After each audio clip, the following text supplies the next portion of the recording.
പരബ്രഹ്മ സ്വരൂപനായ ഭഗവാൻ ശ്രീനാരായണ ഗുരുദേവ പാദകമലങ്ങളിൽ ശതകോടി പ്രണാമം.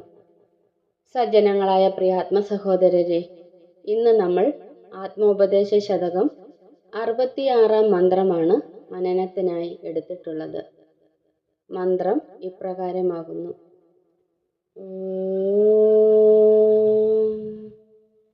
ഇരമുതലായവയെന്നും ഇപ്രകാരം വരുമിനിയും വരവറ്റു നിൽപ്പതേകം.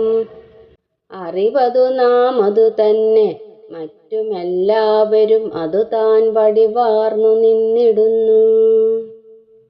ഇരമുതലായവ എന്നും ഇപ്രകാരം വരുമിനിയും വരവറ്റ് നിൽപ്പത് ഏകം. അറിവത് നാം അതു തന്നെ, മറ്റു എല്ലാവരും അതു താൻ വടിവാർന്ന് നിന്നിടുന്നു. നമുക്ക് വാക്കുകളുടെ അർത്ഥം നോക്കാം. ഇരമുതലായവ, സുഖദുഃഖ സമ്മിശ്രമായ വിഷയങ്ങൾ, എന്നും എല്ലായ്പ്പോഴും, ഇപ്രകാരം ഇപ്പോഴത്തെ പോലെ തന്നെ, വരുമിനിയും ഇനിയും വന്നുകൊണ്ടിരിക്കും. വരവറ്റ് നിൽപ്പത്, നിശ്ചലമായി നിൽക്കുന്നത്, ഏകം ഒന്നു മാത്രമാണ്.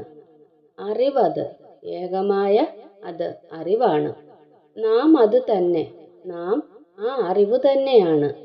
മറ്റു എല്ലാവരും, മറ്റുള്ള എല്ലാവരും അത് തൻ, ആ ഏകമായ അറിവിൻ്റെ വടിവാർന്ന് സ്വത്വം കൈക്കൊണ്ട് നിന്നിടുന്നു, നിലനിൽക്കുന്നു. ഒരിക്കൽ കൂടി അർത്ഥം പറയാം. സുഖദുഃഖ സമ്മിശ്രമായ വിഷയങ്ങൾ എല്ലായ്പ്പോഴും ഇപ്പോഴത്തെ പോലെ തന്നെ ഇനിയും വന്നുകൊണ്ടിരിക്കും. നിശ്ചലമായി നിൽക്കുന്നത് ഒന്നു മാത്രമാണ്. ഏകമായ അത് അറിവാണ്. നാം ആ അറിവ് തന്നെയാണ്. മറ്റുള്ള എല്ലാവരും ആ ഏകമായ അറിവിൻ്റെ സ്വത്വം കൈക്കൊണ്ട് നിൽക്കുന്നു. ഇനി നമുക്ക് ഈ വരികളുടെ ആന്തരികമായ അർത്ഥതലത്തിലേക്ക് കടക്കാം. എല്ലാ ജീവികളും ജനിക്കുന്നത് വിശപ്പോടു കൂടിയാണ്, അല്ലേ? എല്ലാവരും ഭൂമിയിലേക്ക് ജനിച്ചു വീഴുമ്പോൾ തന്നെ വിശപ്പോടു കൂടിയാണ്. വിശപ്പൊരു കാമമാണ്. വിശപ്പ് അഗ്നിയെപ്പോലെയാണ്. ജ്വലിച്ചുകൊണ്ട് തന്നെ ഇരിക്കുമത്. ജ്വലിച്ചുകൊണ്ടിരിക്കുന്ന അഗ്നിയിലേക്ക് വിറകുകൾ ഇട്ടുകൊടുത്താൽ അവ കത്തിച്ചാമ്പലാകും. അതുപോലെ തന്നെ വിശപ്പാകുന്ന അഗ്നിയെ ശമിപ്പിക്കുവാനും ഇര വേണം. പലതരത്തിലുള്ള ഇരകൾ നമുക്ക് വേണം. ഈ വിഷയപ്രപഞ്ചമെല്ലാം നമ്മുടെ കാമനകളുടെ ഉപശമനത്തിനുള്ള ഇരകളാണ്. ശബ്ദസ്പർശ രൂപരസഗന്ധാദികളായ ഇരകളെ തിന്നാണ് ജീവൻ കൂത്താടുന്നത് തന്നെ.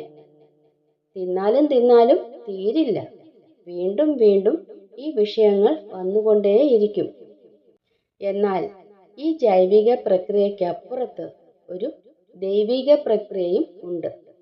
നിശ്ചലമായി നിൽക്കുന്ന സാക്ഷി സ്വരൂപനായ അറിവിനോടുള്ള ആഭിമുഖ്യം ജനിക്കുന്നതാണത്.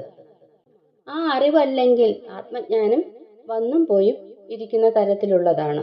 അത് ഏകമാണ്. ആ ഏകം അനേകതകൾക്കെല്ലാം കാരണവും അധിഷ്ഠാനവുമാണ്. ഞാൻ ആരാണ് എന്ന ചോദ്യത്തിന് ഞാൻ ഏകമാണ്, ഞാൻ അറിവ് തന്നെയാണ് എന്ന ഉത്തരമാണ് നമുക്ക് ലഭിക്കുന്നത്. ഈ മഹത്തായ അറിവിൻ്റെ പ്രസ്ഫുരണങ്ങളാണ് ബാക്കിയുള്ള എല്ലാം. സജ്ജനങ്ങളായ പ്രിയാത്മ സഹോദരരെ, 66 മന്ത്രത്തിൻ്റെ ലഘുവായ വ്യാഖ്യാനമാണ് നമ്മളിവിടെ നടത്തിയത്. അടുത്ത ദിവസം അടുത്ത മന്ത്രവുമായി നമുക്ക് കണ്ടുമുട്ടാം. ഗുരുവോം ശ്രീനാരായണ ധർമ്മം വിജയിക്കട്ടെ.